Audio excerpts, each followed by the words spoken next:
Hi, everyone. Welcome to Terry TV. If you're on Facebook and you think you're seeing double, you are. This Facebook streaming, StreamYard to Facebook private group is a challenge for me, and it seems to always want to be a challenge for me on Mondays. I'm Terry Hardin, and welcome to Terry TV. I have a Patreon page, which I know you guys all know about because I'm always telling you about it because your voice needs to be heard. I'm going to start with that today. Happy Monday. How are you doing? And then we're going to talk about the amazing Roger Corman. So a couple weeks back, Facebook announced that you cannot have a platform like StreamYard. And you can always tell I'm using StreamYard because there's this little logo of mine up in the corner. It's a great way and an easy way for people like me who technology is constantly a challenge to do something simple and easy until Facebook decided to close their door and lock these platforms out. Because of that, I had to figure out a way, thanks to many people on the YouTube channel saying it's not the end of the world. Don't panic. You're fine. But you're going to have to do a few more steps. Well, I do the same steps every time. And the road to insanity is repetition. I cannot tell you why on Monday those steps do not work when on Friday they're smooth sailing. So I don't know. The good news is that the announcement seems to go out. It just sometimes doesn't go live when it's supposed to. I've learned where to look to see how to make it go live. But today, when I finally got it to go live, it broadcast publicly instead of privately. And one of the things that I offer patrons is the opportunity for a private conversation or a private broadcast Monday mornings and Friday mornings. Today we had a hybrid because I could not get it to work. And then I didn't realize until halfway through that I was public. When someone came in that I know is not in my tribe, and I loved hearing from him, but I was like, wait a minute, how are you getting in? And then I said, it's not that you're getting in, I'm not in. So basically what it means is understand Mondays are very much an interesting day. They're always going to grab at you, and they're always going to play a little game with you. And today mine did. So I just, went with it and started to talk to everybody as a group until I figure out how to be private with my tribe. In any case, since this happened and since I opened with this today, if you are here for the first time, welcome. I'm Terry Hardin, and I'm a pop icon. I've done all kinds of things in my life, including I'm an Imagineer. I'm a legendary Imagineer who designed the Dragon's Lair in Paris. And then I worked on Big Thunder Paris. I did Splash Mountain Tokyo with a team of about 4 or 5 people. Everything is a team effort, but Dragon's Lair was me and me by myself. And then it was built by others in the field in Paris. I did not go to Paris to build it, but I designed it back in Glendale at Imagineering. So it's wonderful. I had to fight for that dragon. That dragon was originally going to be stone, but if you've seen that fully articulated dragon, you know how much more wonderful it is being animated. So this was a big deal for me, and I fought for it. And this is kind of what the channel is about. If there's something that you believe in and you believe in it strongly and you want to do work that you like to do, maybe you're in a job that's not really making you happy. If that's the case, then don't throw the baby out with the bathwater. Keep your job so that you can maintain a roof over your head and food in you and your family's mouth. But start to add that thing that you love, like little ingredients around the cracks. So you're gonna be tired. You're gonna maybe need to get up early in the morning and start that thing that you dream about doing as a career, or come back from work, have some dinner, and work into the evening. But I can tell you that I've helped lots of people do this, not necessarily held their hand and helped them, but just made some suggestions and off they ran. So this is a nice channel to learn about that. Also, I'm very opinionated, so you get my opinions. I celebrate different things. So is it always a how-to? No. Sometimes it's a how-to. Sometimes it's just talking about a movie. Sometimes it's talking about Disney. Sometimes it's talking about, look at the titles. I pretty much try and tell you. Okay. But I opened today with this because I had some trouble with the tribe. And you may have seen the live. And so I thought I would address it. If you'd like to be a part of Terry's tribe, patreon.com/Terry Hardin is where you need to go. Patreon.com/Terry Hardin. $5 a month get you in there. You can actually put a jar by your door, put a quarter in it every day, and you will have the money to be a part of this community. It is a very wonderful community. I'm much more open and frank. Today I had to watch it because I thought I was in a safe space and I wasn't necessarily in the safest space. So this is why I like having the private page. It's a safe space for you and I to discuss some things that might not easily be discussed in a public page. And today what I'm noticing is a lot of public pages can get judgy on you, can't they? If you state something, they jump on you. And sometimes that jump is they're jumping before they let you finish your thought. So at Terry's Tribe, we finish our thought. In Terry's Tribe, I also ask them to help me with pieces that I do. I'm a sculptor. I'm now getting into painting. I got into painting during the pandemic. But it's getting there. I'm fighting to do. As a sculptor, my stuff is very detailed. I used to say the detail makes the difference. And with my sculptures, this is absolutely true. But you can tell when a sculpture is from me that it is from me compared to other people. So that's what's been my goal, is to have a style that people can learn and experience and understand. So some of the pieces, let's see if I have sculptures here. One day I'll have this to where you guys can see what I'm doing, but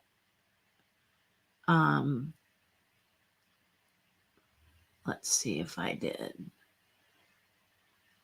There's some Disney sculpts here you can see. I don't have Tinkerbell in here, which is kind of surprising because we were talking about her and wondering, yeah, she's in here. So I have some Disney sculpts here that I've done, and they are really charming and darling.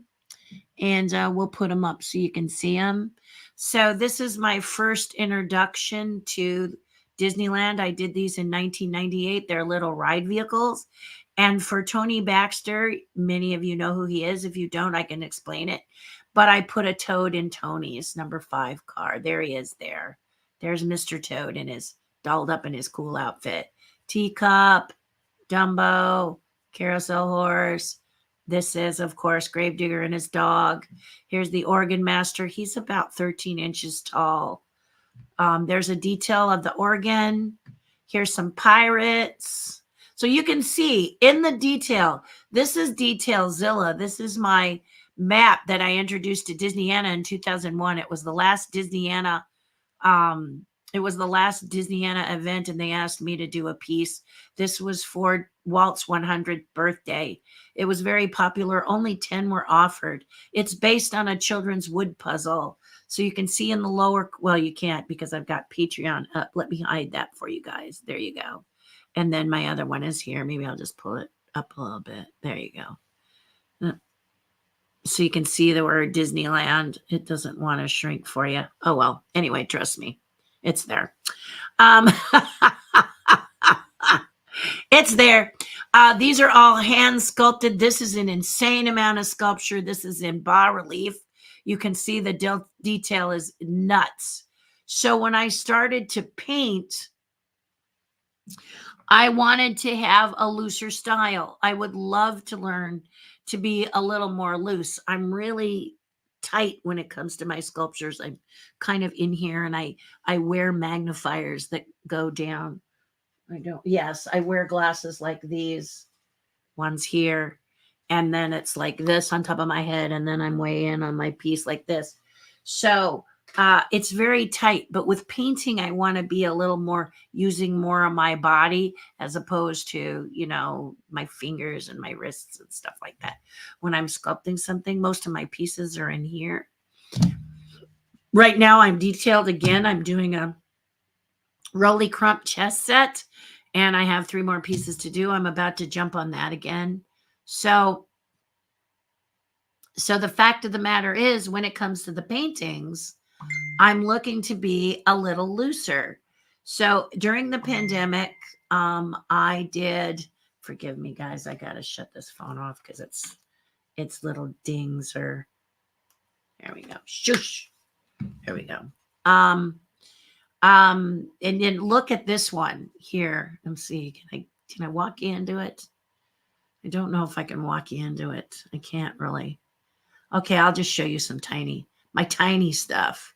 All right, so sculpturally, I can work really small. I don't work in Sculpey because the molecular sculpt. Now here's the sculptor in me. All right, are you ready? Those of you who don't know me are gonna go, oh, she's going all sciencey on me.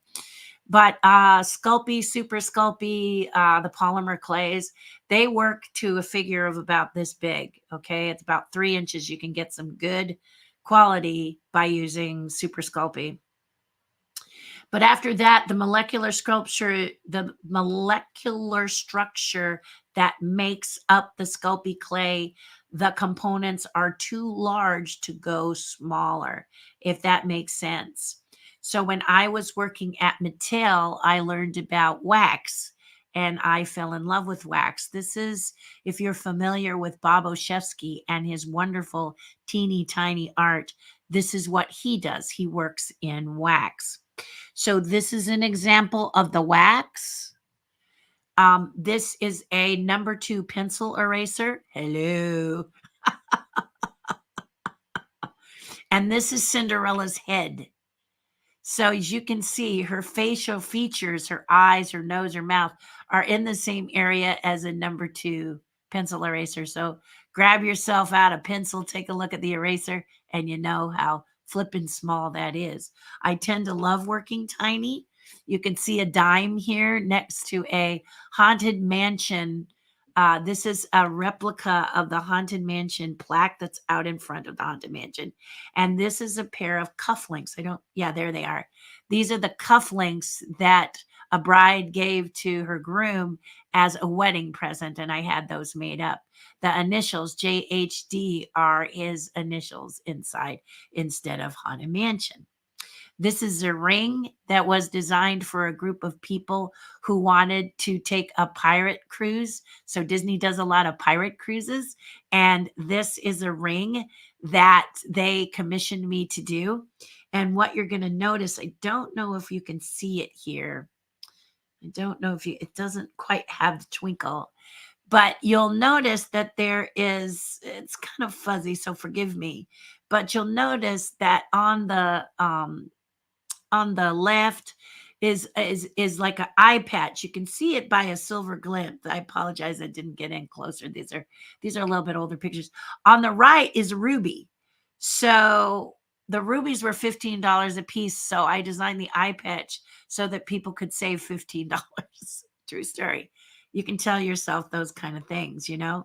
Also, this is a mermaid that I did for a lady whose husband loves mermaids. This is Guillermo del Toro's pirate bed. It's 1 inch to the foot, extremely detailed. So basically what I'm saying to you is, as a sculptor, I'm really detailed, tight, right? Nothing loose. I rarely do loose sculptures. I do loose to get myself. When I started doing my own versions of Disney art and kind of putting my own spin in there, but keeping them to model, but putting a little bit of my own look in, I had to work quick to make sure that when I wanted to do my own art, that I did what I call speed sculpting, where I would set a timer and in 10 minutes I would sculpt a figure, trying to get the components that said that figure. So I did a demo like this at a place that I appeared, the Disney in a Fan Club event a few years ago, and I was demoing this speed sculpting. It's a little scary for you if you want it to be accurate, but what it makes you do is to take the components that speak to you, and from those components you create something about yay big. Let me do it this way, about yay big or yay big, right? And you work quick. I usually work in a clean clay because some people, the smell of Chavant, which is my favorite. But now Chavant is making clays that don't smell. They don't have the sulfurs. But again, see me getting technical? So as I started to tell you, Sculpey, the components are too big to get that tiny detail. So in order to get the delicate detail, as you see in this Minnie Mouse, this is a cake topper. The roses, all of this is wax. So all of this super detail in her skirt, that's wax. This pink is wax. And I use a hot waxer and I use dental tools, and I'm able to go super incredibly, oh my gosh, are you insane, tiny. Another example of how wonderful this wax is Guillermo del Toro's bed, pirate bed that I did for him. On the back, he asked me to do a plaque. Yes, Guillermo del Toro, the movie director. He asked me to do for him a pirate bed, and this is the plaque on the back. And this is a detailed piece, all done in wax, and then inserted into the back so that I could work on the piece separately. Hardest part about this is I didn't want to spell his name wrong. Yeah, that's the big deal. So if I go this, so you can see the detail here of it, it's really detailed. And then here the two of us are, you can see the size of the bed. This is at his home. And we put it here, and he's very happy. Look at that big happy face. Yeah, look at my happy face. Speaking of happy faces, this is at LACMA. He actually put it in his exhibit, his monsters exhibit in LACMA, and my name's on there. Isn't that nice of him to do that? Anyway, if we go back, there I am. So now if I just sit there and I just show you there, you can see how small this is. All of it extremely detailed. So when I say the differences in the detail, and it is a maniacal obsession with tiny, that's me when it comes to sculpting. I'm into all of these tiny details. The more I can get into it, the better. I have a line called Impressions that's a touch looser, but not by much. Not by much. But they really are lovely and they're fun. But when I started painting, there we go. When I started painting, those are the ideas. Let me just go here and see if I have some of my paintings. When I started painting, I wanted to go looser. But the very first painting I did was a self-portrait. So this is the self-portrait. This is the very first painting I did in acrylics. Pretty intense, huh? I really like it because the dreadlocks look like mine. I think that's the main thing I like about this. It does look like me, but a little bit of my maniacal me. Might be nice to soften the nose a little bit because that's the first thing you look at. But it's my first painting, so hey, sue me. This is what I'm working on now. This is called Swordsmith. Right now it's called Swordsmith. It's about a katana maker. So it's based on a katana maker. It's not done yet. So you can see how I like playing with the light. And this is only my second painting. And you can see again that there's a lot of detail in it.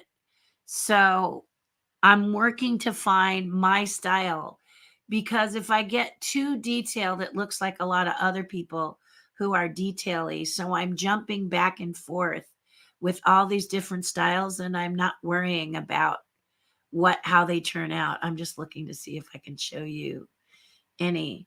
One of the things that's very helpful to me is the Chuck Jones Center for Creativity. They always have a auction where you do a painting, and I do a painting of Bugs Bunny. And sometimes it's, it's a theme. So it's going to be Wile E. Coyote or whatever they say the theme is. You're not, joined at the hip with the theme, but you can do the theme. So this year it was celebrating 85 years of Wile E. Coyote and the Roadrunner and the Desertscape. I didn't do any of that. I did a little bit. I did one, and I don't think I have it here. I'm not sure if I have it here. Let me look. I'll show you my latest one. But again, if I talk to you about the emphasis about it, and then you guys who are like, where's the Roger Corman talking? It's just that I diversed a little bit, but I will get back to him, okay? Because it's important for you to have all of this. At least my thought is that you should have all of this. But yeah, just the paintings are yes, here it is. Here was the one I did for this year. And it's just I saw something that was cool. I thought three colors, black, white, and gray would be easier. It was actually harder, but this painting sold in charity for more than I have ever gotten before. So at least it didn't get, at least I can judge my progress because it didn't get thrown away. All right. So there's a little dabble into my journey, but the reality of it is that I am a designer of as a Imagineer. I designed some major attractions and then went on to do some great sculptures for Disney. And now I'm semi-retired and I'm just doing a little sculpture here and there. I'm working on Rolly Crump's chess set because Rolly and I absolutely connected when he was alive and years ago, and we've been friends for a very long time. And I begged him to let me do something with his art because I thought more of his personal art should be out for you to collect. And so he allowed me to do that. He said, no problem. And we are doing a chess set. So I will give you a little peek of what the chess set looks like. I can put it's in my favorites. So let me just go to favorites and stop screwing around. Maybe it's not in these. How can it not be in these favorites? Looks like I'm going to have to communicate with my computer more, popping that up so that you guys can see what I'm talking about. What the reality of it is that I do a lot of stuff. I'm never not moving. Okay, here we go. That's just the clays, though. I cannot believe I do not have the Rolly Crump stuff in here. Where are you, you stinkers? But Rolly and I agreed to do this beautiful chess set, but it is very involved. It is very detailed because that's the way Rolly works. So I've agreed with him that I would do that. So here is an example of the piece. This is the bishop. This is one that you can really recognize, which is why I'm going to show this to you now. This is the bishop. Now, many of you probably have seen Rolly's Museum of the Weird. Maybe you were lucky enough to go to the Oceanside exhibit that he had several years ago. That's where we reconnected and decided to move forward on the chess set. These are the chess pieces. Rolly chose blood red and bone white for the colors. They are just under 6 inches tall, and the chess set is, the chess squares are 2.5 as opposed to 1.5. So it means that not only do you need the real estate to own this chess set, you need a card table, but you also need to be willing to invest a bit because there's a lot of figures. They're all hand done, and it's going to be a very small edition. But it's still, the jury is still out on exactly how we're going to do this. Okay. Before Rolly passed away, he gave me I asked him for 3 ways to present this chess set to you. The big Kahana chess set, which is the full set, right? You get all the pieces. What is it? 34? It's been a little while, but 34 pieces. And they are 6 inches tall. They are hand cast. They are hand painted. And then they are put on a beautiful chessboard. So Rolly insisted on bigger pieces. He just would not take no for an answer. And since I was the hands through which he sculpted to make these 3-dimensional pieces, and it's a dream come true for me, I did all the clays in a rough fashion, right? I roughed out all the clays so that he could approve them. And then once he approved all the clays, and I don't know if I have that in this section. I'm looking to see if I have them in this section. I may or may not. I'll make sure I put that together. You know what? I might even be smarter than I look and put it under Roly Chrome Chestnut. Let me just check. Because I think I did that.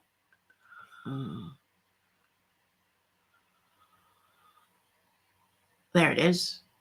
Yeah, here we go. Easier if you go in the spot in your iPad where it's supposed to be.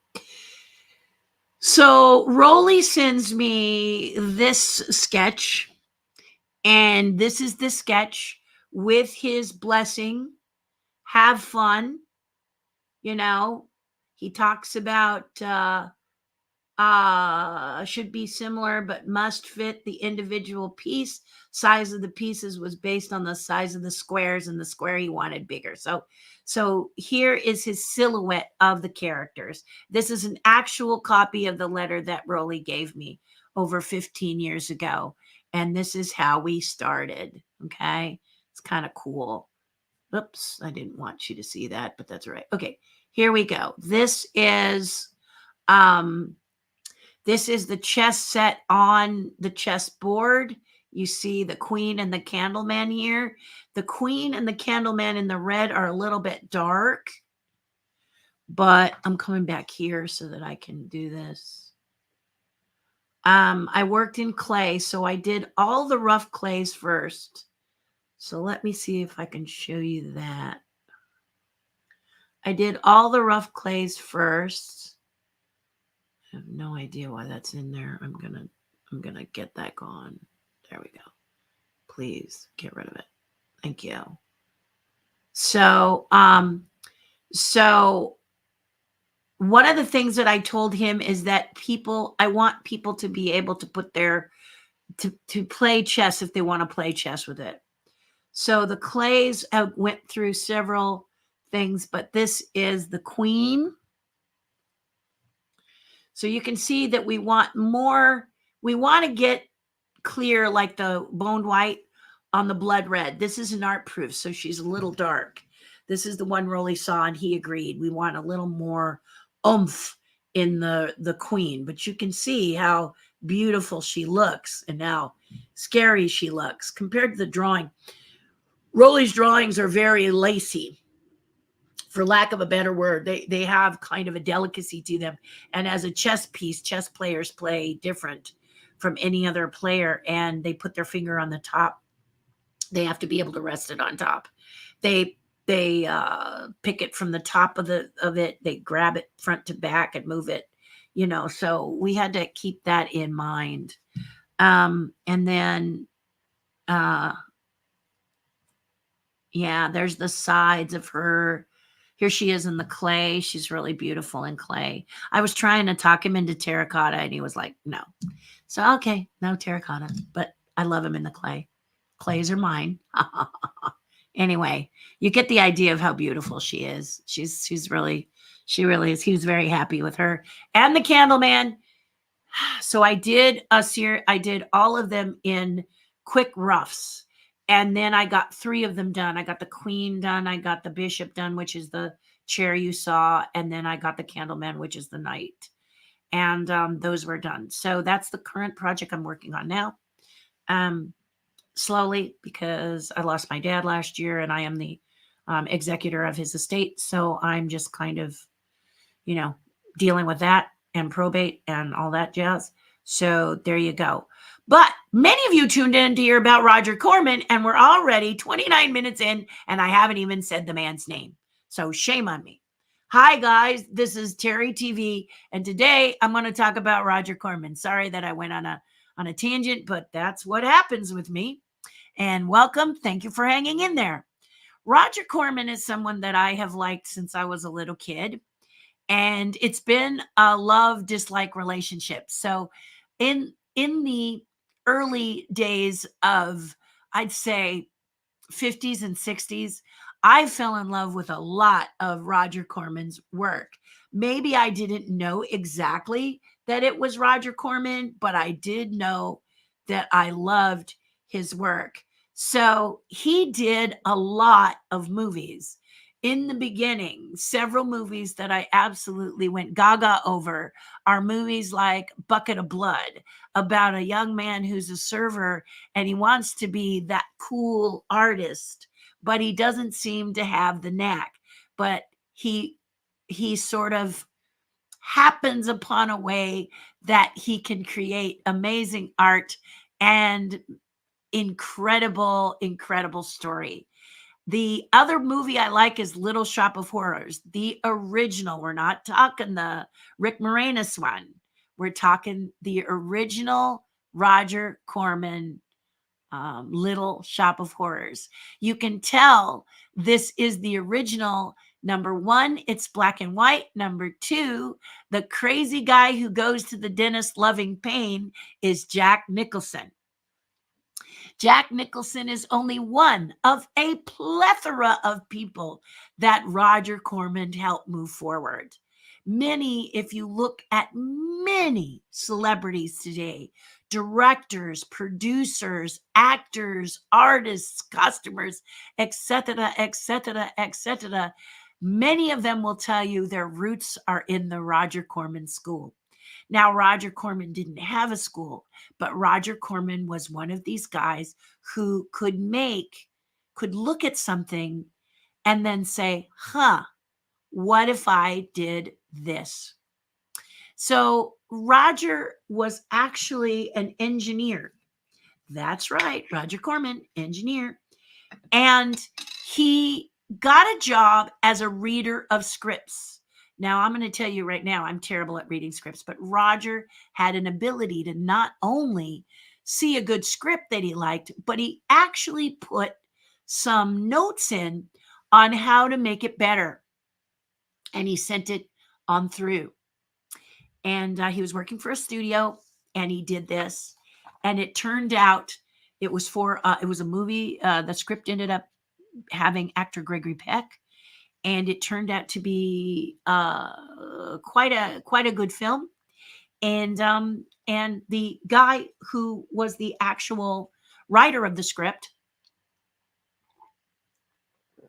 got some kudos for well, I don't think it was the writer. I think it was the person who handed it up, because Roger was doing it. He was a stable of readers. Then it goes to the next level. That guy got a bonus for making such great suggestions on the script changes. That's how it worked. Roger then quit that job. He said, time to leave this job, time to go forward. Roger talks about then later getting involved and thinking to himself, if I can get on a movie set and learn while doing, this would be great. So he went to, because he was there in the studio. And so he went through the studio and he said, hey, I'm working 5 days a week, but I'll give you the sixth day for free if I can work and help you guys on a movie set. And that's how he started to do it. He started to learn in the School of Hard Knocks, where he started to learn about the movie industry. He had never gone to film school, but he had gone to film boot camp. My words, not his. I highly recommend that you go on YouTube and you type in Roger Corman documentaries, and you can see some people have done some great documentaries, including they pull in, this is the lovely thing about the YouTube channel, is that they've pulled in actual interviews when he was young, and he tells you many of these stories, and he's just a delight. He's a very entertaining speaker. So his dialogue is great. He starts to tell you some great stories. He'll smile and he'll say, Ron Howard, and he'll say that, Ron ended up coming to him and saying to him, I'm happy to act in this, but I would really love to direct it, and I'll direct it for free.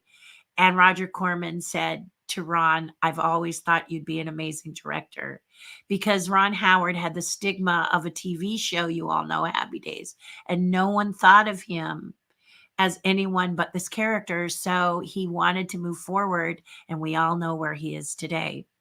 Roger also noticed that he could save time when doing a film by sketching out every camera shot. The more he sketched, the less time he the less time he spent working with actors and getting them in position for camera while there were other people on the crew standing around, and your money is getting. Because one thing about Roger, he was really about low budget or no budget or hardly any budget, but small budget, and getting the most out of that small budget. So the best way to do that, he said, was to sketch it. So when he talked to other people who were thinking about making movies, he said, draw out the whole movie, sketch out the entire movie, A to Z. And then when you get on with your actors, you got it. You can rehearse in an empty set while the shooting isn't going on to work it around with your actors a little bit. And then, because Roger's actors were not paid like actors are today, they would come in and they would act for the break. I want to get a break. And so they'd act in a lot of these wild movies. That's where you see Jack Nicholson in a couple movies. He's incredible. William Shatner before Star Trek. Um, um, um, Charles Bronson. So he does a movie called Machine Gun Kelly, and he decides he wants to work with, he says he heard an interview with Machine Gun Kelly where Machine Gun Kelly seemed more like this guy who really wasn't a tough guy behind a machine gun, but really didn't use the machine gun unless he knew the odds were going to be in his favor. Otherwise, he was a lot more careful. And so what happened was, when Machine Gun Kelly was cornered, and this is Roger Corman speaking, when Machine Gun Kelly was cornered, he surrendered. And they had lots of police. And the police chief said, I thought you were going to shoot it out. And Machine Gun Kelly said, no, I didn't think that was a good idea because you might kill me. So Roger took this and thought, this is the persona I want to get from my Machine Gun Kelly movie. He put Charles Bronson in the position, and it made Charles Bronson a star. It's a lot like going to a foreign country and making your mark, a la Clint Eastwood in Sergio Leone films, and then coming back and making your way in America. So Roger would often have movies set overseas. He would let a lot of women direct. They say in one of the documentaries that he's not a feminist, but women directors were inexpensive, and women directors were not getting a break because they were women. And he just, why not? Francis Ford Coppola got the opportunity to direct Dementia 13, a movie which seemed to put him on the map.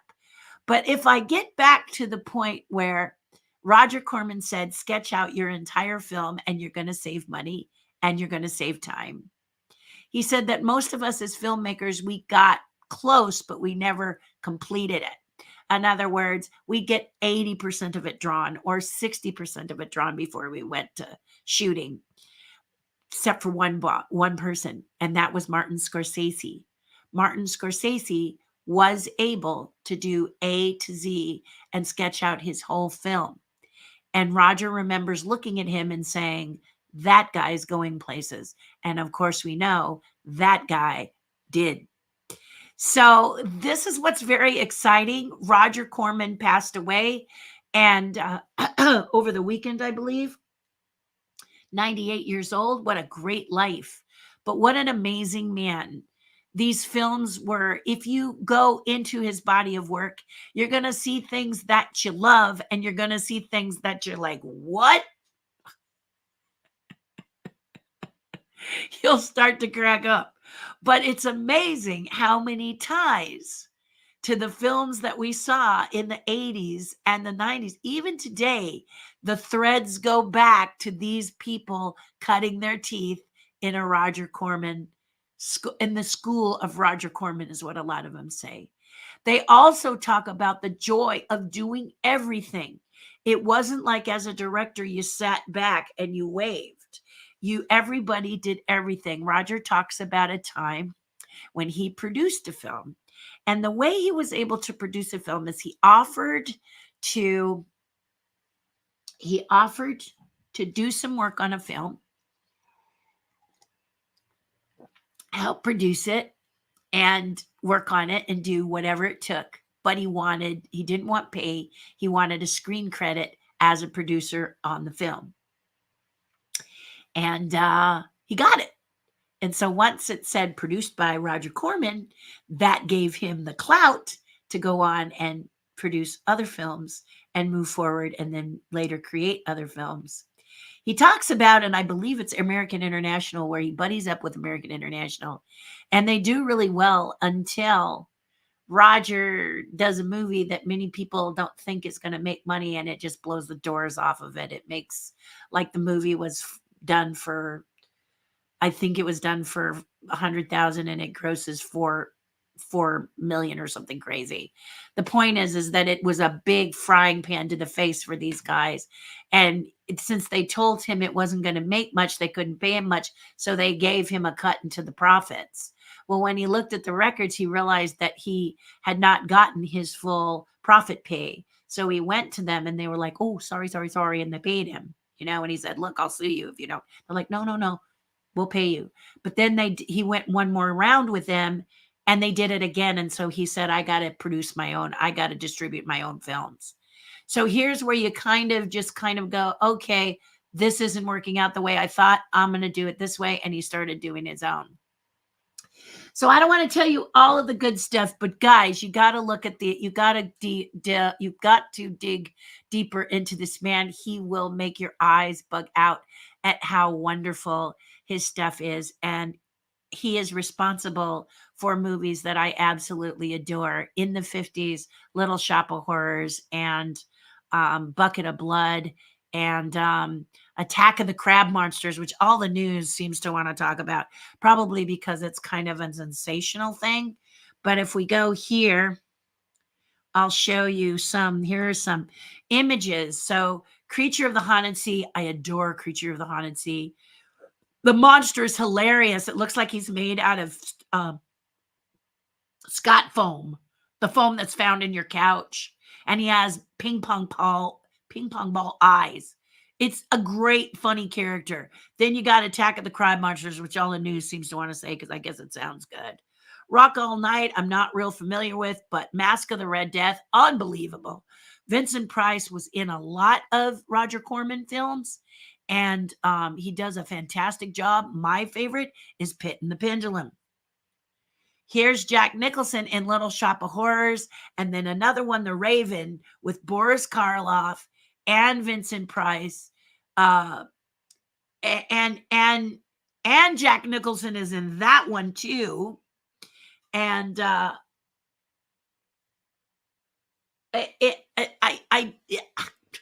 trying to speak and I can't even, my mouth is not catching up to what my brain is thinking.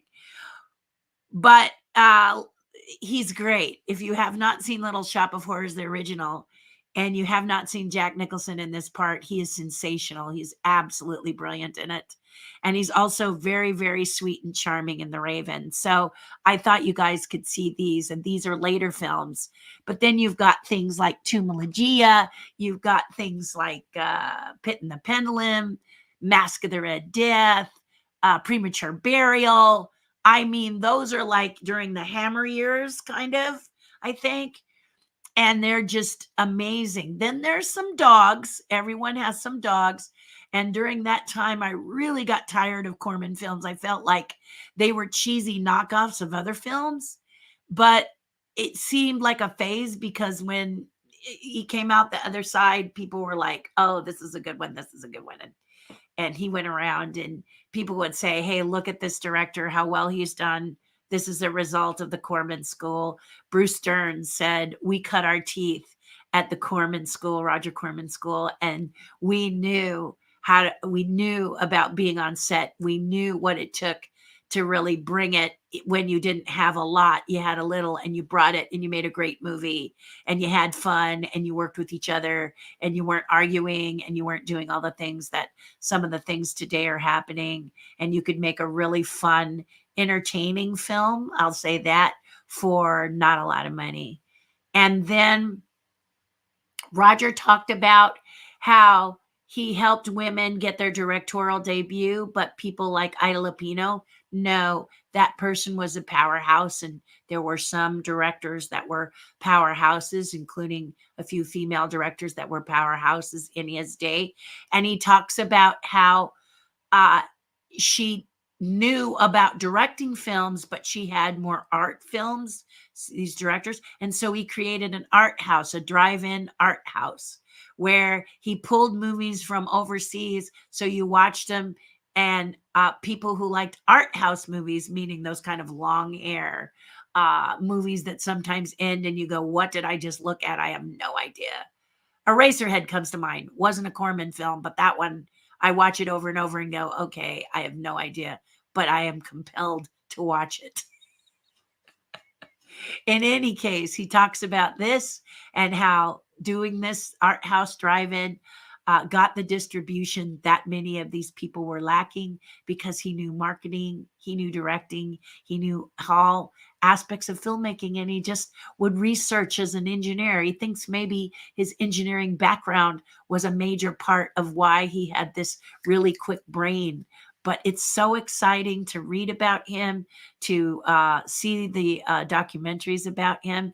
And so today I just wanted to take another close to half hour to talk about how cool he truly is. And you will not believe how many people have their feet in starting with a Roger Corman film. We have several friends that have gone on to win Academy Awards that talk about their days on Roger Corman films and how fun they were. Cameron is a big one. Cameron used to be a model maker.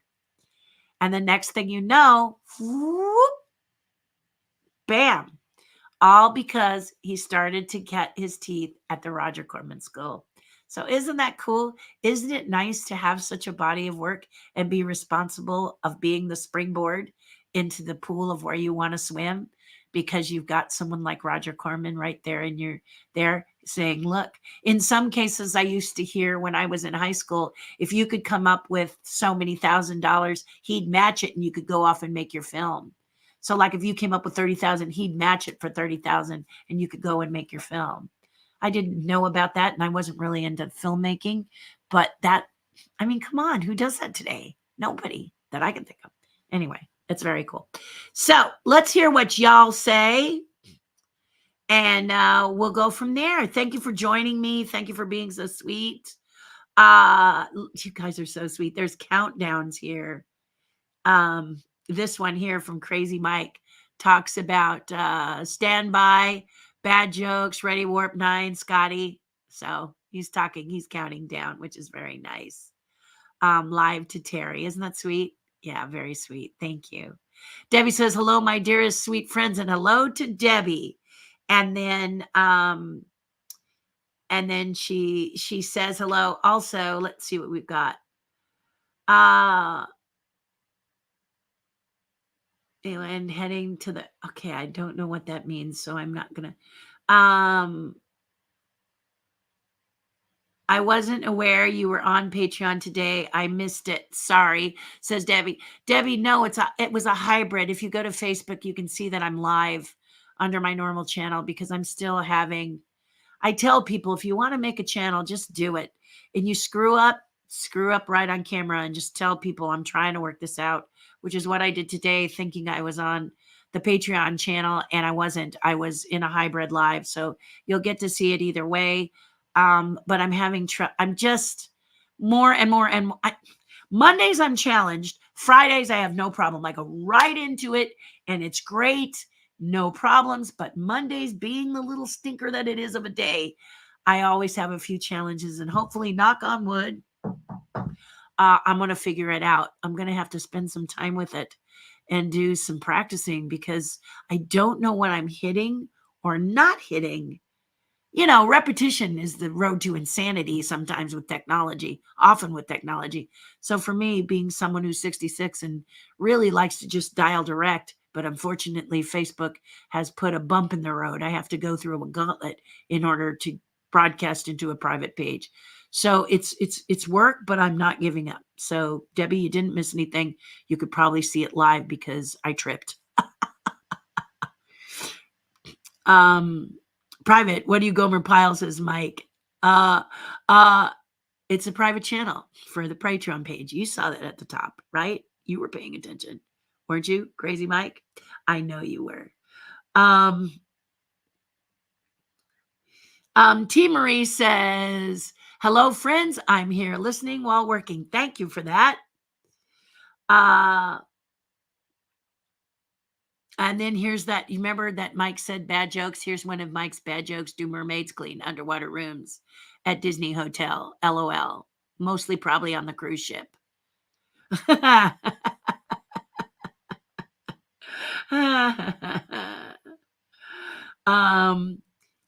Let's see. Okay, so Crazy Mike writes, I'm going to put him up here.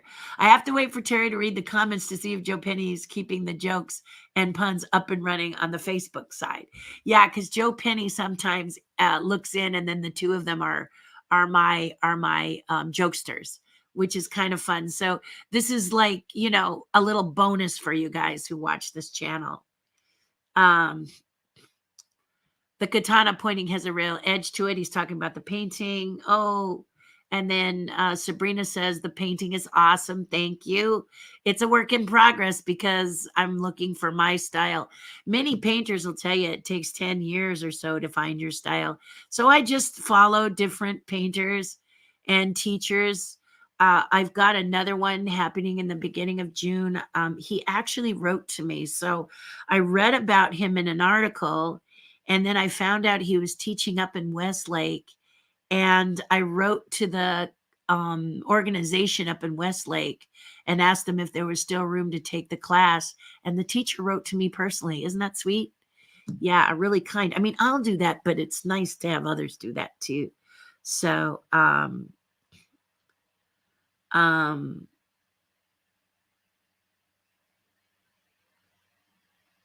okay. So thank you for saying that, Sabrina. Very kind of you. If you're diabetic like I am, save your empty testing strip container. It's great to put your medicine in to take into the park, and it's waterproof too. Oh, that's awesome, Mike. That's a great idea. Yanette says, hello, everyone. Happy Monday. Fun day with Terry. Have a blessed week. Thank you. I'm trying. I'm hanging on by my fingernails, if you really want to know. Thank you, Yanette. And then look, there's someone saying hi to Tina and back and forth. Mike says, happy late Mom's Day, meaning Mother's Day, to the moms. Good for you.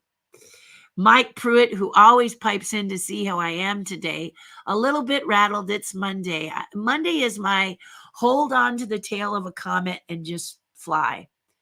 Because the comet is going to go. No matter how well you think you've planned for Monday, it still seems to be the one where it throws something in that makes you go, whoa. So there you go. Thank you, Mike, for asking. And Mom is good too. She had a great Mother's Day. So I'm going to answer that before you even ask that question too. And if you did, I'm just going to. T. Marie says those pieces are amazing. Excited to watch Chris Crump with Pete tomorrow. Yeah, Chris and I have touched base a couple of times. He's been able to see the chess set and just wondered if I was going to continue. I am continuing on it, but that's all I can tell you at this time. I've got to get the 6 pieces finished, and then we'll see what's going to happen with them. It was a shame to lose Rolly. I can't even tell you, but I was dedicated to his wishes, and I will continue to be dedicated to his wishes. So I don't see a lot of the major chess set being made because it's going to be thousands and thousands of dollars. But Rolly agreed to work with me on a box set of a representation of each of the 6. So the meaning you get a bishop, a queen, a king, a knight, a pawn, and a rook, right? You get those pieces in a box in bone white or blood red, and I'll design the box, custom box. I'll have a certificate of authenticity. That could be the way we distribute it. We just have to see how many people are really interested in investing what it's going to take to have this chess set. First, you need the real estate, meaning a card table, and then you need the bank to do it. Not that I'm saying none of you have it. It's just that it's not $1.98. It's more like 20 grand or more for the chess set, for the whole chess set, because all of the pieces are cast up by hand and painted by hand. So we don't 3D print or any of that stuff. No, I don't believe in it because I'm older. I like 3D printing. Don't get me wrong. I just won't do it. Not for that. So it's all done by hand. I sculpt it in clay. Then my team casts it up, and then my company paints them, and it's one at a time. Yeah. Yeah. Which means that the set could be limited to 5, an edition of 5, and that's it.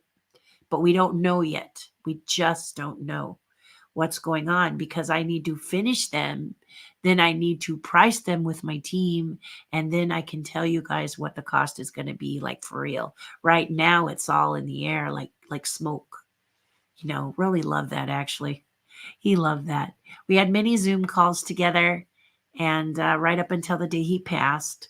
The one picture I regret is that I didn't get him holding the pieces, but he loved them, and he guided me every step of the way. Hardest piece before he passed was the Candleman, because he kept wanting him more and more drippy. So he kept saying, "Terry, it's not drippy enough, not drippy enough." And I'd go, "Oh my gosh, am I ever going to be done with this?" But I finished, and he liked it really a lot. I also had to change them from Rolly Crump pieces into chess pieces because his work is very fragile and delicate.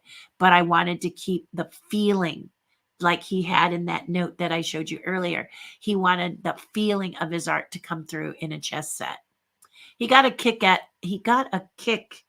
of my passion about making it a chess set because he thought that was very important. Many people who do collectible chess sets assume that you're not going to play chess with them, and maybe that's what you do. You put it up and display it, and you don't play with it. That's fine, but it doesn't say chess set to me. It says chess set light. Because if you were actually to play chess with some of these collectible things, the alien one comes to mind. They would snap and break. And no, I don't want that. I don't want them breaking. If you want to play chess with it, which is your right to do, and let me tell you, Rolly encourages you to use it and play chess with it. We had to make it a chess set, which meant there were changes and variables in the look of his designs to satisfy what you need to do when you're playing chess with it. So it is a working chess set, a big working chess set, but it's a chess set and it's big, and I'm excited. Chris seemed to be very interested in its outcome as well. We shall see. I am excited as well, says Debbie. Tomorrow is going to be awesome. Yes. And I know you'll have a good time. Mike says, Terry, do you know how to sculpt Launchpad, McQuack pane? Let's see. It's easy. Make a plane out of clay, toss it hard on the floor so it looks like it crashed. Then you have Launchpad's plane. So I wait till I'm kind of frustrated with whatever I'm doing, and then I throw it down, and that makes the plane. Is that what you're saying, Mike? You are funny. I saw lots of his movies on Mystery Science Theater. Yes, he was great fodder for Mystery Science Theater. Indeed. Debbie says she loves Ron Howard. Yeah. A storyboard. Yes, Mike, like a storyboard. It's a shot sheet storyboard. Okay. You have storyboards for animation that are shot sheets, but they're called animation storyboards. And then you have shot sheets. I worked on a movie called Monkey Bone with Henry Selick, and Henry did his drawings like this big. And so there were big boards all over the set when we were performing this movie, and he would roll them out, like those chalkboards of old, and they had this all pinned to it. So it was very, very interesting to see how each person works when they're creating shot sheets. Some people will do their own, like Henry and probably Martin, but I don't know. Maybe Martin now has a storyboard artist. But I did a storyboard. This here is a storyboard of a short film that I did called The Hostel. So that's what you're looking at back here. And I crossed them out as we got each shot sheet. So it really does help you stay organized when you're, especially if you're on a budget and you don't do money overages. However, Lemonade Out of Lemon's moment, I had a scene in Hostel where the girl goes to the window and it needed big billowy curtains. So I hired the Castaways, which is in Burbank, and they gave me a deal because I was an independent filmmaker. It was my first film. It's going to be a short film. I think it's less than 10 minutes. It might be less than 5 minutes. It's a little film. And it's just something that I wanted to try because I was excited to delve into this medium, see if I could do it. Maybe I made it a silent film. Let me say it's a silent film. And I needed these curtains. Girl goes to curtains, curtains billow, girl turns. And Castaways had these beautiful curtains in their ballroom, and the ballroom was empty because they were in transition. So it was a perfect time. And I asked, could I come up in a couple of days and shoot? Well, when I got there, they had taken all the curtains down. So I paid for the space, got my cast ready, got my lights ready. We walked in, no curtains on the window. Any. So we quickly started to talk to everybody and say, what do you got in the way of curtains? And we ended up shooting it out of somebody's apartment. Lemonade Out of Lemon's moment in the independent film thing. This is the kind of thing I'm sure, in my case, it was Corman Light.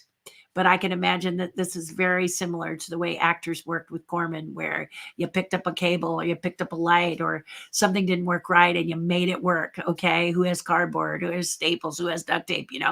And it was really fun. I'll never forget it. It was a lot of fun. But I went to Castaways and told them I wanted my money back because they didn't have my curtains. And that was the whole reason I rented the place. They apologized. And instead, when we were married, they hosted our reception. She said, how about we host your wedding reception? And that was a nice segue. We had a very nice wedding reception up at the Castaways, and it didn't cost us anything because they just traded. That was their apology. That's good business, guys. I mean, you don't expect someone to give you a whole reception room for it, but by the same token, that's great when someone says, I'm terribly sorry. We messed up, and so we're going to fix it for you. Well, we know we can't fix your film, but we know we can, do something. And so they took care of my reception, my husband's and my reception, and it was wonderful. It was glorious. It's really cool. So, see, how's your mom doing? Already answered it. Apollo 13, Houston, we have a problem. Yes. They talk about Apollo 13 having reached into the Corman School to make this happen. So yeah, when you hear about it, you just can't believe how influential. If Roger Corman is a new name to you, which I would find hard to believe, but hey, the other day people didn't know who Ernest Borgnine was, and to me that's like, excuse me, what? So but that's not to judge you. It's just that in my mind, they're iconic. Okay, you can mention newer actors today that I may not know and understand, but I just feel, your Bogarts and your Bacalls and your Ernest Borgnine and Charlton Heston's and all these people are household words to me. So when someone says, I don't know who X is, I'm a little surprised. And then I realized that some of you out there don't even watch black and white films, the classic black and white films, black and white films, not digitally produced black and white. Digitally produced black and white gives you black and white, but it doesn't give you the depth and the contrast that black and white film did in the day. Treat yourself to some film noir and you'll really see some cool stuff. Treat yourself to some of the black and white films in the 50s, 60s, 40s in some cases, because you're going to get a thing called suspense. Suspense is what you guys are falling in love with that you think is new, but it's actually from before. Instead of throwing blood at you and chopping off limbs, eek, eek, so scary. It's more gory. It's not really scary. It's gory. So what's scary is knowing that which is frightening, you know where it is, but your characters on the screen do not. So you get frightened, right? Because they're standing outside like in Halloween, Michael Myers' shadow. And the boy says, the boogeyman. And he's not believed. And your heart's pounding. It's like in Body Snatchers, Invasion of the Body Snatchers, the Kevin McCarthy original. Treat yourself to some scary stuff and dig into some of these horror films where CG was not a possibility because it didn't exist. And I think as filmmakers, you should look at all of it. One of the things today that's difficult for me is because many people love video games, when they do a movie, it's got to flash around.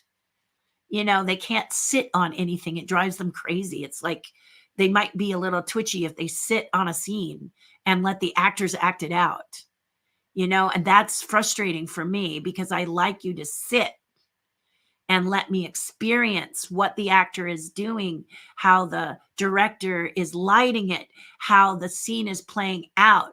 But if you keep moving the camera and changing the angles, I don't get the chance and I get seasick. Lord of the Rings. All this work in Lord of the Rings, and then they don't sit still enough for me to see the beautiful gowns, the art, the acting. They just pop, pop, pop, pop, pop. Drives me crazy. So those of you who like that kind of action, yay for you. Okay, yay for you. And for you, you might watch Lawrence of Arabia and go, oh my gosh, the skin is sliding off my skull because there's nothing happening but a guy in the desert looking at his shadow as he wears his white cloak. Just understand. Such good stuff. Acting and allowing the actor to just go from the A to Z of emotions. Let that happen. Let that happen. It's incredible. Have you ever seen the Song of Bernadette? It's a black and white film about Bernadette Subaru, who discovers the beautiful, I guess they're the waters. It's a well, and you can go to Lourdes to dip yourself in these wells that are said to have healing properties because Bernadette saw a figure in a weedy area. Anyway, it's amazing film. It's amazing film. It's amazing film. Song of Bernadette, black and white. You've got to see this film if you haven't seen it already. If you have, watch it again. All right, but there's a scene because there is, and you'll recognize the actress because she's just so amazing. I don't know her name because that is not as important as the scene. So Bernadette is a sweet young girl who is learning about herself and what it is that God wants. And the lady that she sees in this little glen is telling her what her life is to be. And she has what she wants, but she soon learns that she has to do what is expected of her in this particular situation. She does it. She gives over. She's a sweet, precious thing. And she gives over. And she suddenly realizes that she's got to go to this nunnery. And so she does to learn. And while she's there, there's another nun there who has always disliked her because she's from the town. And she's jealous of her. And there is a sequence where this nun takes her to her little room and starts to chastise her about, always wanting the spotlight and blah, blah, blah. And you got to watch the scene, but you got to watch this particular nun, the non-leading nun, as she makes a discovery that Bernadette shows her. Watch the transition. Trust me, the camera stays still, focused on this woman as this woman does the work. And if you're an actor like myself, I'm an actress, I'm a character actress, but most of the time I'm acting through a puppet. This is really phenomenal work. And this is what I like. I love the idea of streaming now.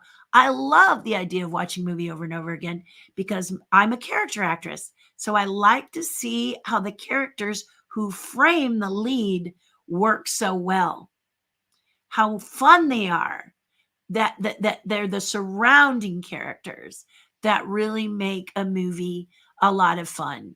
In Roger Corman's The Raven, it's so great to see Jack Nicholson and his behavior. He's a side character. He's a supporting character. He's a character. And he's so much fun because his dad, Peter Lorre, is this wizard. And they're just so good together. And Jack is so funny and so fun. But you got to watch Jack in The Raven because you're looking at the two big heavy hitters, Vincent, and you've got big Vincent, and you've got oh gosh, anyway, just had a vapor lock there, but you've got Vincent Price, and then there's leads there. Boris Karloff, there you go, there it is. Boris Karloff, Vincent Price in The Raven, okay? There are leads, and they're, of course, going to command the camera. But what you want to see watch the people that are the supporting people around it and see what a delicious soup it makes. That's what I'm trying to get out of my mouth today. And forgive me because it's Monday. I'm just going to blame Monday. So that's where it is. What do we got here? One of the greatest movies I've ever seen, The Right Stuff. Put the spurs to her, Chuck. I love the part with Chuck Yeager stole the F-104 and took it for a joyride and was okay. Yes, that's really good. Really, really good. But you know what else I love in The Right Stuff is when the president is trying to see, and forgive me not knowing people specifically, but one of the pilots or one of the astronauts has a wife who's deaf. She's deaf? No, she stutters, I think. And she doesn't want to be interviewed. She's too embarrassed. She's too afraid. And so her husband tells her over the phone, the president tells her that the vice president tells her he wants to come and, tell your wife to talk to the vice president, is the way it is in The Right Stuff. And he says, honey, don't you open that door for anybody. I love you. He doesn't need to be talking to you. And he slams down the phone. And there's that great scene in the car where the vice president is almost crying. Wah! It's just great. It's just great. So you can see, Mike, that The Right Stuff is a favorite of mine too. Vincent Price would feed cast and crew on many of Roger's films. Yes. And what I love about the Tomb of Legia, Pit and the Pendulum, Mask of the Red Death, all of that genre is that you could see where the set pieces and costume pieces interchanged within because they reused them a lot. It's a great era. I don't know. I love those. Pit and the Pendulum. Bartholomew. That's one of my favorite. I'm not going to spoil the ending for you because some of you people may never have seen these. Right? Thank you, David, for chiming in because you're absolutely right. I didn't know he'd done Mask of the Red Death or The Raven. Yeah, I mean, this is what I'm talking about. You will be absolutely shocked at how good his stuff. And then my husband said, do you know the Criterion Collection? They're like the creme de la creme of cassettes and of DVDs and stuff. They have that series, and I think it's on YouTube. I know you can see it on YouTube. Yeah. Anyway, my husband, where they go into the Criterion closet and they get to pick any films they want, and they talk about what they pick and why they like it. I think that's when I fell in love with Zatoichi, the Blind Swordsman, because Wilt Chamberlain said he really loved that series. And then a bunch of people really fall back on that series.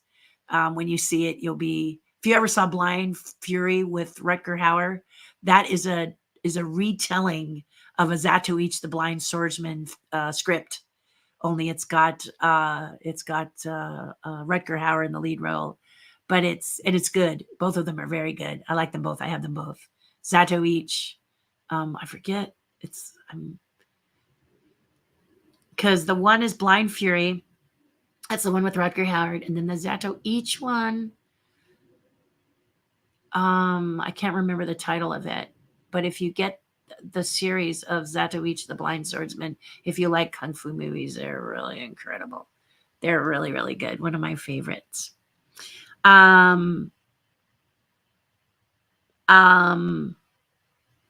Debbie says, I've seen parts of the movie. I never saw the whole movie in its entirety. I'll tell you, it's a lot of fun. Diane says she's watching. Adam, how nice of you to jump in, honey. Roger Corman, regardless of how you feel about his quality as a filmmaker, was a great producer of films and was really important in terms of bringing a lot of international films overseas. That's the drive-in art house I told you that he came up with. So you see, he is a facilitator. That's the word I was looking for before. He was the great facilitator. And if you ask actors, producers, directors, costume people, female, women who were directors that got their break from him, he talks about one that's called Babes something. They used to do drive-in ones that were like Babes on the Brink or some cheesy title like that. That's not the right title, but cheesy title. And he pulled away from one because he said, I don't feel right doing this film. It feels uncomfortable. My ethics were questioned, says Roger Corman. Then he saw how much the movie made at the drive-in. And he said, one thing that changes your ethics is a good return on your investment. So he said he got over his scruples. I really did love Roger Corman a lot. Let's see. Including Godzilla 1985 and Akira. Plus, he always believed in his students and knew they would go far, and they repaid the favor by having him act in some of their films, like Silence of the Lambs. Yeah, that is super cool. Can you imagine that Roger Corman is attached to Silence of the Lambs? I mean, he had his talent everywhere. And although Adam calls them students, they were never students. They were colleagues of his that asked his advice and his help because he never taught an official school. He just brought people together, and he kept bringing them together and bringing them together. And if he saw someone he thought was good, or someone walked in with 50 grand and he matched it, then he ran with it. And he would then make special notes of people that were really, really good. And he kept making a better and better and better group of people. And actors would come and go, directors would come and go. They'd come and cut their teeth on that, and then they move forward. He was the great facilitator. So it's just so exciting to see how many pictures in the future he had, their training from working with Roger Corman in the School of Hard Knocks, if you will, right there on set, making the film happen, that this came from it. And that is just lovely. Love you. Thank you, Egypt. So sweet. Adam says, Akira Kurosawa films, you mean? Oh, other than yes, Akira Kurosawa films. Another great place for stuff. In fact, Criterion came out with a 25 DVD set of Akira Kurosawa films, many I had never seen. There's the ones that Akira Kurosawa is known for, like Ron, however you say it. But there are others that are really, really good, that are more single character driven, that I liked better. And I really enjoyed exploring those with Kurosawa's films. Didn't love all of them, but I loved many. I saw the influences, watching Kurosawa films, watching Zatoichi films, watching earlier films, Corman films. I could see the influences of others as they took the training and the learnings from those to make what they're making. So yes, Adam, I got it. Thank you. I like the film The Astronaut Farmer. That was good. And a TV movie, Rocket's Red Glare, about a guy and his family built a Mercury restore rocket. Yes. Yes. Fun. Fun. Fun. Um, um,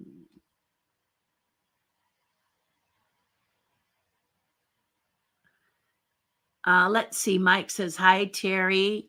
I did a Mother's Day tribute to my mom." You did? Well, that was neat. Did you post it? Did she watch it? How did that come to fruition, Mike? Um, and then Crazy Mike answers, when Launchpad McQuack would try and land the plane, he would always crash on Darkwing Duck. I know, I've seen it. I just thought it was interesting how you told me how to sculpt it, Mike. That's what I was interested in. Thought that was pretty crazy. Um, let's see. McHale's Navy Airwolf was some of his best work. There we go. I think there was a space there. I didn't understand what was there. That was very kind of them to do they had to do something. Okay. Cause I wasn't going to let it go. You know, I didn't pay $2. I'm a young filmmaker. I cough up this money and then they take away my curtains. So they knew they had kind of messed up. So I'm grateful that they offered me something, because I was not happy, as you can imagine, having to scramble. You have the whole cast there. It's not the first time this happens. Many people can tell you their challenges as filmmakers, I'm sure. Debbie says she loves black and white films and the old movies are fantastic. They really are. When you look to see what it takes to do them, Earth versus the Flying Saucers, okay? Stop motion animation. And it is incredible. It is just incredible. Harryhausen's dad makes the ships, turns them on a lathe, the spaceships. And then it is a cool movie even today. It is cool. And then a color movie that's amazing is War of the Worlds with Anne Robinson. Wow. It's still cool today. And they didn't have CG. They had to work hard to get the ships to do what they wanted them to do. Various little miniature ships. Um, Incredible, just incredible. I love black and white films too. Okay. Mike says he doesn't like in a movie when they spend most of the funds on effects and nothing on plot and characters and acting. This is because this is beginning to make people feel like this is the important part. It's a challenge to do what you need to do, because the younger generations seem to want more action and flash. And I'm saying seem to. I say seem to because of the way that the film is shot and then the film that I watch. I really love it when they allow me to rest and sort of intake what I'm looking at. For me, that's important. That's why I loved Godzilla Minus One, because it had action, but it had pauses. It was character driven. It was amazing. And it cost what, 10 mil? It can be done. Where there's a will, there's a way. So, yeah, I'm with you. Yes, I watched the film Song of Bernadette a few years ago. Time to watch it again. It's really amazing. And look at some of these side characters and how they behave and react. It's really fun to do that. As a character actress, I'm always looking at the people around. Who are the ingredients that make the soup good? If you watch Dances with Wolves, and I'm not a huge Kevin Costner fan. Sorry, Kevin. I did like him in Yellowstone, but I digress.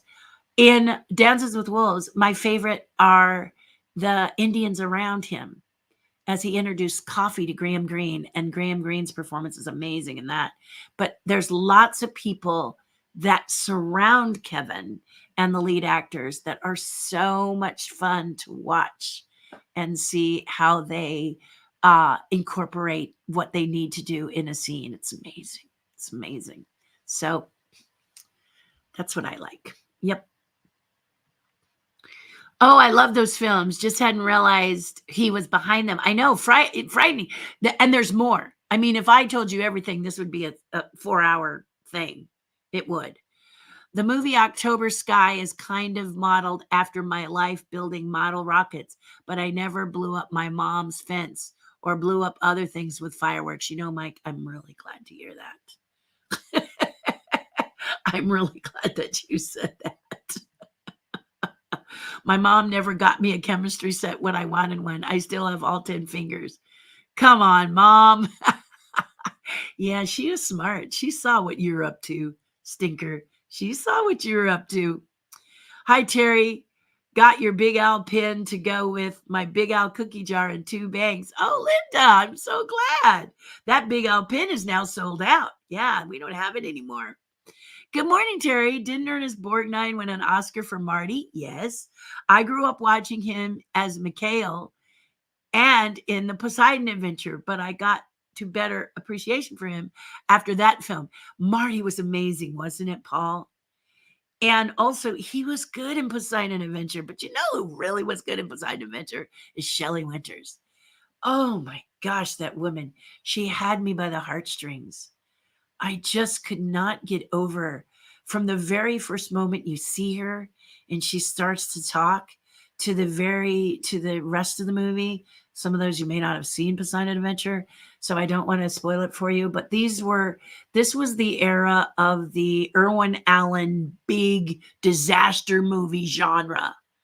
Towering Inferno, Poseidon Adventure, you know, and I used to earthquake. I used to scramble to these disaster movies. I love Towering Inferno. It's got great actors in it, and it's a movie about a burning building. I mean, it's that, yeah. And Poseidon Adventure is also very, very, very good. It's just got some great stuff in it. It's got some actors that are kind of meh in Poseidon Adventure, but Shelley is amazing. She's just so wonderful. And we've seen her throughout her history as an actor in black and white films like Lolita, where she plays the mom. And uh, she also plays another character in one. I can't remember the name of it, but where I can't remember the name of it, so I don't want to steer you astray, but she has a really great body of work. And then to end, to be in one where she's a heavier woman, not as svelte as she used to be in her early days, but she's just so charismatic and loving and warm from the time she's sitting on the deck knitting and saying he's a lonely man, that's why he runs. It's just cool. It's Poseidon for Venture has got some great pivotal characters that are really fun. Really, really fun.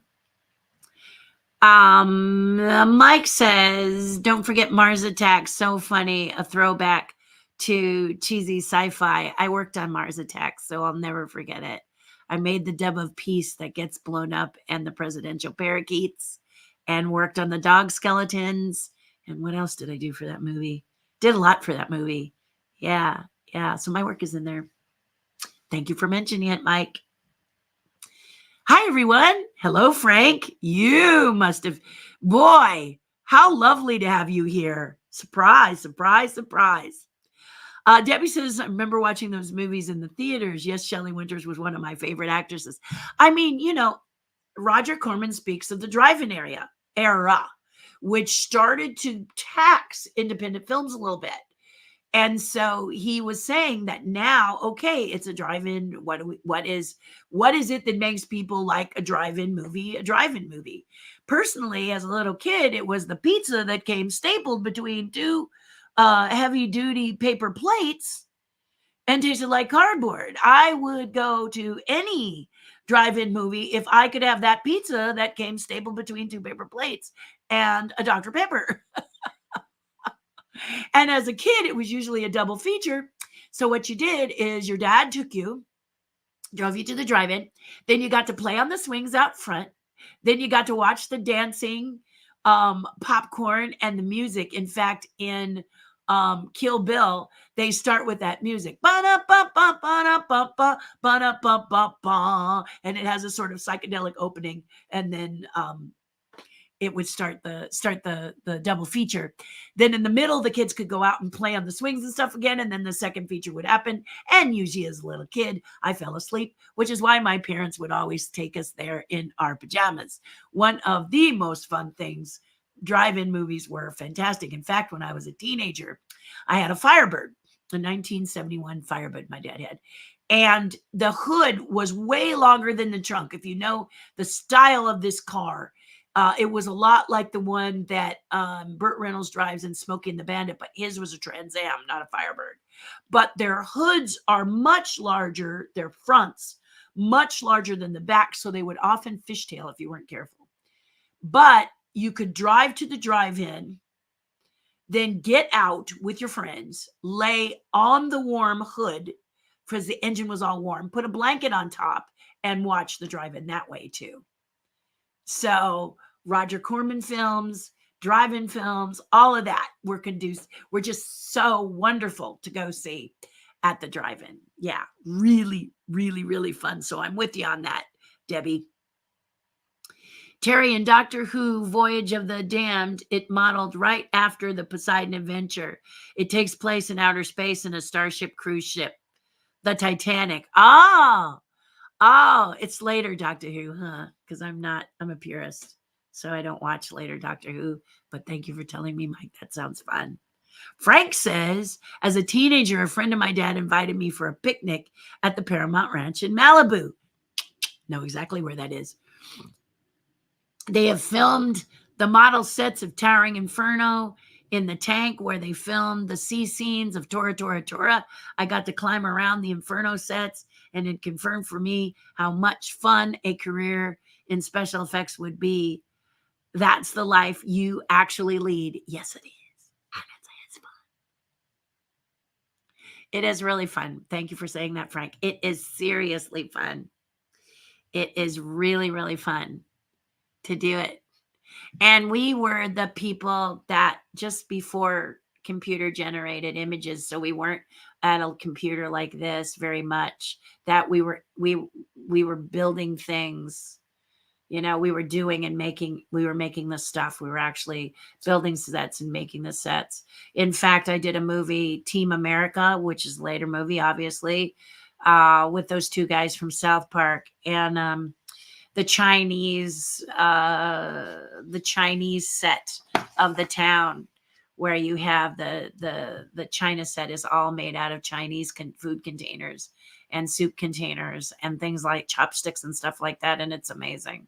I remember going to work on the set of that movie and seeing that set and just about crying because I just couldn't get over how brilliantly put together it was. Model making is an art form, and I'm glad to have been a part of it. But some of these model makers are like Model Maker Zilla, like Cameron. He's Model Maker Zilla. He still makes beautiful models today, even though he directs and produces amazing films that we all know about.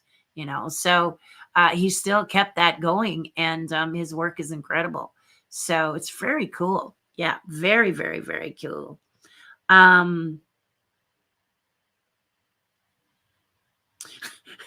Frank says hashtag jealousy, but I don't just leave a movie set and can't do it on my own. We could always build something. Firebird, Battle of the Planets, Fiery Phoenix, classic cartoon. There you go, Mike. Hey, Terry, made a trip to Disneyland. Wow. Oh, wow. Yes, it's neat, isn't it? Had you seen Disney World first, or did you see Disneyland? Because some people go to Disneyland and they go, I don't get the draw, but they don't realize it's where Walt walked. He never could walk through Walt Disney World. I'm sure he wanted to, but he never got there. So that's what makes this one so great. You can recreate a lot of pictures that you see Walt standing in. So, they're saying hello again. Let's see. Frank says, yep, that's the path we take. You for handmade, great art. Me for lots of typing on the keyboard. Yes, but you're changing. You're shifting, Frank. You're starting to get more into the tangible, holdable stuff. Nothing wrong with having your fingers on the keyboard. Nothing wrong with 3D printing. Honestly, It's just never going to take over what I like because I believe in clay. Yeah, I believe in clay and I believe in going, you know me, I believe in clay. So I'll show you one more thing here. For those of you who like the tangible, huggable, grabbable stuff, I'll show you one more thing here on my deal. These are what I sculpt in, and this is the transition I thought you might like. I'll show you. So I start in what's called Chavant. Chevant, I believe is how it's spelled. I don't spell it, I just use it. You can see that this little skull is small. Look at how small he is. Cupid, Cupid, Cupid. Anyway, I rough him out first in this clay. It's just basically define the planes, where I want the eyes, where do I want the nose, how do I want the teeth and chin to look. And then I just kind of scoop out here and there. This then goes to my my mold maker and casting person. And what he does is he casts me up a rough in wax. Remember, I told you I work in wax. I love working in wax. So here is phase 2. This is a toy wax, which if you don't recognize it, it's not a jewelry wax, so it doesn't have the transparency in it. It is a toy wax, therefore solid and able to, so if we turn it, hello, and you look at them here, there they are here. So now this one is cleaned up with my waxers and my tools, okay? So if we set them down here, I have to move a few things around so you can see what I use. I use tools like this, and I use lots of tools like these. You'll recognize these because these are often going in your mouth. These are dental tools. So these little dental tools, you can buy them at a swap meet. But what's more fun is talk with your dentist and say, hey, man, you got any dental tools that are broken? And you can get a lot of them for free. And your dentist gets very excited about taking, being a part of this, right? I also use loop tools. I have these loop tools. This one is a loopy loop. You see that loop? So I use that. And then I use a hot waxer. The hot waxer melts the wax and shifts it over, and it's a push me, pull you effect. Finally, after it's all cleaned up, it looks like this. There he is. So from beginning to end, and there he is. All that crazy detail of this little skull that fits between my fingers. What is he, like an inch tall, a little over an inch tall? But guys, check out, I don't know if I can get in close enough because it's a bit too blurry, but maybe I can. Let me see if I can rock it so it comes. Ooh, that's the wrong way, but at least I found the right thing. So let me see if I can get in. I have to just I have to find the button. There it is. See, you just kind of try to get it to, come on, get it. There you go. One more. Come on. You just got to find the range for the camera. There you go. So here it is, and you can see all of these tiny little teeth right here. Each one is individual. Remember what I told you? I'm insane when it comes to sculpting. I'm just a real crazy person. So here's this guy with no teeth. Here's this guy with his teeth. Look at those teeth. Individual. He even has that little thing in the nose. I'm telling you. Yeah. So painting, I'd like to be a little bit freer, but that kind of shows you the process. Clay, then the clay has got a cast made out of it. Then I clean up this guy, and then I make myself a little skull. And Chavant is an amazing clay. It takes great detail, and wax is then better for detail. So with the roly crump chess pieces, he wanted them a little more rough, a little more carved look, like maybe wood. And so that's why I did them straight from Chavant into the casting, and then we painted them up, and that's how that happened. That's how that worked.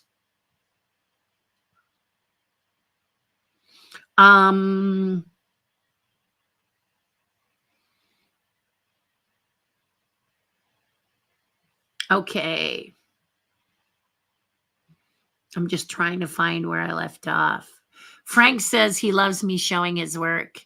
Showing his work. Yes. I should show your work, Frank. My work, sorry. Frank is one of my clients, and we have a great a relationship. He's just an amazing. He's involved with a lot of things like Apple phone and your iPad. You can kind of look to him for saying, thank God that brain worked in that area and took good care of us. I'm going to see if his thing is in here. I don't know if it is. I'm not seeing it. Oh, yes, I see it, but I'm trying to see. I was hoping I had. Oh, yes, I do. I'm not stupid. Yay. Okay, this is a thing that Frank and I did together. This is a collaboration. This is why collaborations are great. Frank made the watch within, but I did the box outside. This is all done in wax, so that's how that extreme detail is achieved. These are called the Starling watches, and Frank came up with the concept, and then together we designed this set of watches based on a story that he wrote, and turned out to be a cool project. And now we're working on another one. So it's lots of fun to collaborate. Don't get more clay or you will have a claymore. A lot of claymores. LOL. A claymore is a, you don't need to tell me what a claymore is.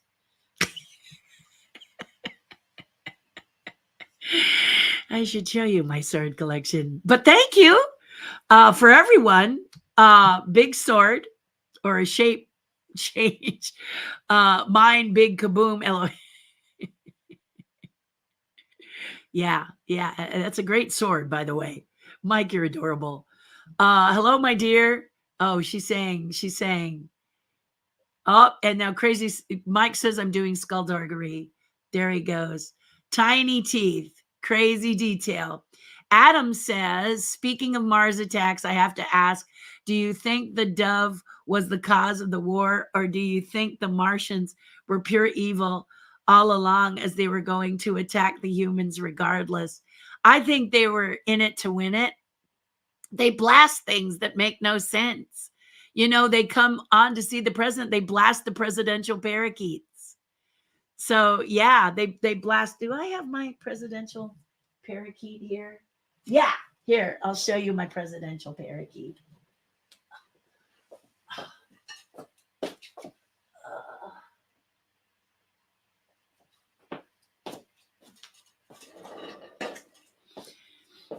I worked for an amazing studio called K&B for Kurtzman, Nicotero, and Berger, and this is my presidential parakeet. I'm going to hide this. Then I'm going to cut to camera 3. That's what camera 3 is for. So here's my presidential parakeet. You can see that he is pretty good size. He's parakeet size. That's why he's presidential. This is from Mars Attacks. K&B gave me this after I sculpted it at the studio. Now the idea was to there are and if I cut to this camera, there we go. This helps too. If I turn the light on, you can see him better. There we go. You can see that I put in detail like feathers and then the hairs that are here. Maybe you can or cannot see that, but you can see this is a this right here is his little beak, and it's sculpted out of Bondo. So I sculpted it out of Bondo. You know, the automotive clay. Let's get back here. So there we go. The automotive clay. Let's see if I can help this camera again.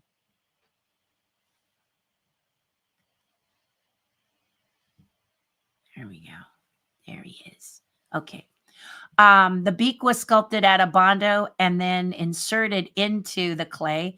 And then these were little beady eyes. That's because after this is cast up, the people who do fur and feathers, they put in like the sweet little bird eyes, and then they put in an actual painted sculpted beak, and then this is kind of more of a little bit flexy material. Then they add feathers on all of this, and then they do the tail feathers for the parakeet. But this is my actual stand for it. And the wire, this is armature wire. And then I sculpted the bird. And then I even gave him a little head tilt. See that little head tilt right there? Yep. You remember when Mars Attacks was. So this is Roma clay. So I know usually I no longer work in Roma because it lost its consistency. It's number 4, which was really hard and really fun to use. Started to feel like a number 1. And now Chavant has bought the clay from the company. So they're trying to make it more consistent, but the Chavant clay is a better, more consistent clay now. Oil-based clay, so it does have a smell, but they do have the ones now that don't have the sulfurs in them. So they won't irritate your hands and they won't bother your smell. But there he is. And he's really cute. See? So it was nice of them to give him to me. You want your presidential parakeet? I was like, yes, please. Because he sits in my studio with some of my other things that I made at various intervals at various times. So there he is. There he goes. Gives me a chance to check out my other camera too. I'm now standing, so that's why we'll set him over here for now. But yeah. Binking.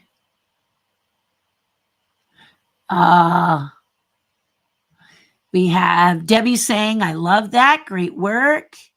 Frank saying, I started laughing at Mars Attacks at the opening credits. Yeah, kind of your Monty Python Holy Grail moment. I think that's just really cool. So cool. He says, thank you. Polly want a cracker, Mike says. You know he was going to go there. Debbie says, nice. Thank you. I thought of Terry Pete. That's pretty clever, Mike. Guys, I want to thank you. This was kind of all over the place, wasn't it, a little bit today? And that's sometimes my channel. Originally, I was just going to go right into Roger Corman, but I like going live because your questions kind of steer me in a direction that I can answer and talk about stuff. Many YouTube aficionados tell me I need to do more pre-record. I'd like to do more pre-record so y'all get more content, more than just Mondays and Fridays, but I'm not sure how that's going to go. We keep looking at it, thinking about it, but as a semi-retired artist, I like sculpting and painting without a deadline. And like I said, my birthday's in June. So one of the things I'm going to do is get together with this artist, and I'm going to take a live painting class. Most of my painting classes, all my painting classes have been online. And I am really fighting to be too tight and meticulous. I'd like to be looser. And then, because I've watched artists when they're painting, they paint and it's kind of mushy and blobby and what is it? And then in the final stages, bam, you see what it is. I liked seeing, that's kind of like how Rembrandt works, and Michelangelo is a little different. He's more like me, where there's a drawing and then you kind of paint the areas you want. You kind of fill in the blanks sort of thing. So that's a different painting style. That's a style I like, actually. But, and I do really well, but I'm trying to work more painterly. So I love to look at painters who go, I took the pencil and I did a rough of the portrait. And so, like, just before I have you guys leave, I'll show you what I mean. I've got a drawing here for a friend of mine who did the thing, but we'll go from here. So if we go to this paper here, and this is your painting canvas, right? A lot of people will do the detail. Like if we take this side first, they might say, okay, here's the eyes, here's this, nose is about here, mouth is about here, and then the face is kind of in here, right? This is what I like when a painter says, okay, here's the basic idea, right? And then your ears here, kind of, bum, bum, bum, right? And then what you do is, yeah, sorry, camera. What you do is then you go to the brush and you wash you take water and some paint, you wash it, and then you come in with the paintbrush. I don't know if I have a good small paintbrush over here accessible because I'm learning, but I'll use this little one as an example. And you come in with the paintbrush and maybe you paint in the light highlights here, and then you paint that, or the shadows, shadow here, and all of it is left to the brush. Whereas others go in and they draw, they go, okay, I'm going to draw the eye here, and I'm going to draw the eye here, and I'm going to put the under part of the eye here. I'm going to put the under part of the eye here. My nose is going here. My lips are going here.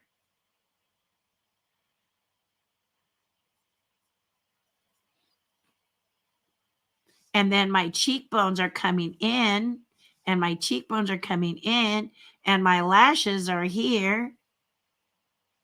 And my lashes are here, and my pupil is here, and the highlights are here.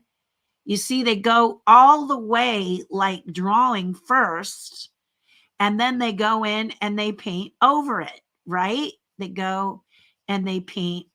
Oh, I'm going to paint this blue, and I'm going to paint this shadow, and I'm going to paint underneath here, and I'm going to paint here, and then I'm going to put some paint here. You see what I mean? And then the chin is here, and then I'm going to, but it's spelled out in the drawing more than with the paintbrush.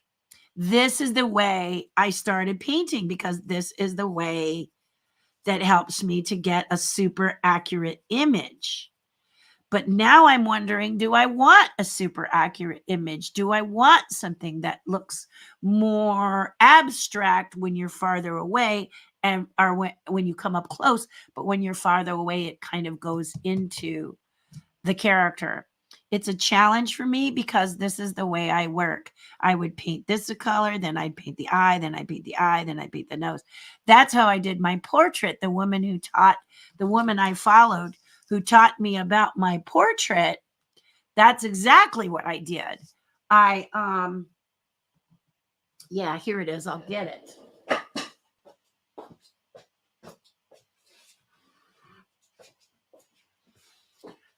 So the realistic artist, what she did was she had us draw out all of this. So I drew the eyes, and I drew where my nose was, and I drew where my lips was, and I drew this, and I drew my dreads and everything. Then we clear coated it so that the drawing could not be damaged, right? And then let me go. Woo, went too far in. Let's go back. Here we go. And so then what she had me do was to paint this eye, then paint this eye, then blend that into the eyebrow, and actually paint by radiating out from the eye. Then we painted eye up into forehead. So we had something like this. Then we came down into the nose and into the jawline like this. And then we went up into the hair, and she showed us how to paint the hair, and we did the hair paint, and then we went down into here. Now I played with light because I wanted striking. So I did a little more. I went really like dark in the dark because my hair is very thick. So that was really dark. And I played with this. This I did over and over and over again because she taught me how to do white person's hair, and I'm not a white person. So white person hair doesn't work. but I did get the dreadlocks and they look very much like it. But this was sort of I don't want to say a paint by numbers type of way, but this is a way many people paint. When they're accurate, they paint in sections. Nothing wrong with that. It looks like me. It's not exactly me, which is good because exactly me would be a photograph, and I don't want to paint like a photograph. And then I played with the background here, and then loved this little bit of striking color right here. I just thought that was fun. And when you look up at it close, you can see the strokes, you can see the blend marks and everything. This is a 1 foot by 1 foot canvas. This is my very first one. But then I said to myself, this is something I know I can do. Obviously, if I kept doing this process, it would get better and better and better and better, right? It would get better and better.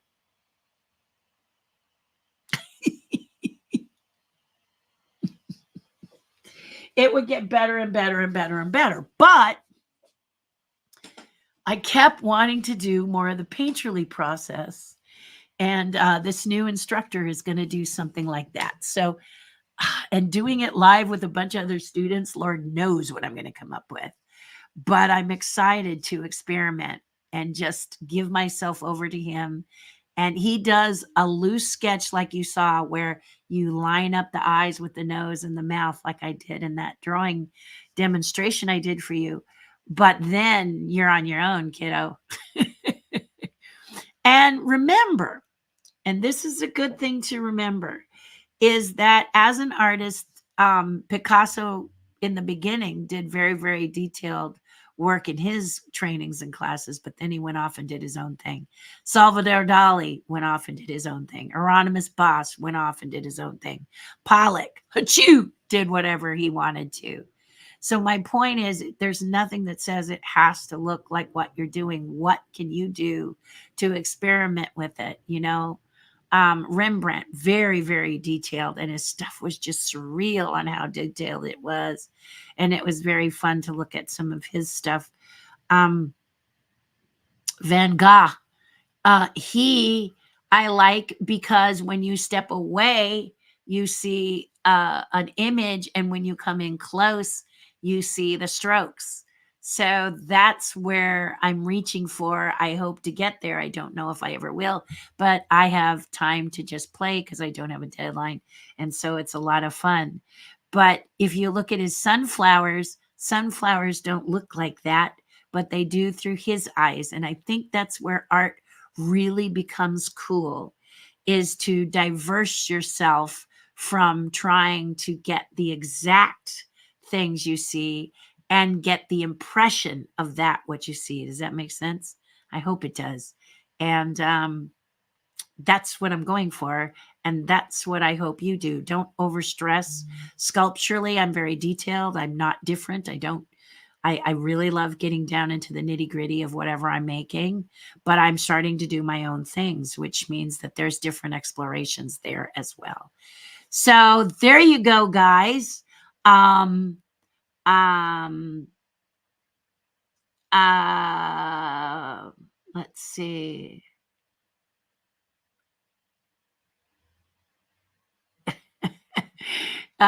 Crazy Mike wonders if he sent teachers to the loony bin. I say that's a big 10-4, good buddy. And Debbie says amazing painting. It's a good one for a first one because I just gave over to the teacher, but then afterwards you say, wow, it's good, but can you tell it was really done by me? If you go on YouTube and you look at all these realists, they look so photographic that I have trouble telling one from another. No offense to them, but this is one of the things I want to get away from. I want to be able to have people, if you really want to know, and it's just being open to you guys, is that I want to be able to look at it and go, that's a Terri Hardin. And it took a while for me to do that with my sculptures. So I can't expect it overnight with my paintings, but it is a goal. It is definitely a goal. Thank you, Mike. Sunflowers are my favorite flowers, Debbie. Yes, my husband's too. He loves them. Guys, it's been 2 hours. Can you believe it? We've been talking for 2 hours and we've been having a lot of fun. And I want to thank you for hanging in there with me and my freeway brain. This is what this channel is about. So please subscribe and hit that little bell if you want to know more chaos and craziness. You want to take those rides with me. I'd really love having you. And this is the channel that has no challenges. Patreon page, I got some challenges, but but my family on the Patreon page knows it knows what my challenges, my ups and downs. They get to see under the hood a little bit. So that's why it's great to be a patron. And that's why I only do $5 a month. That's the base level. And that's because I want y'all to be able to come and see what it's like, and I'd love to have you if you want to come.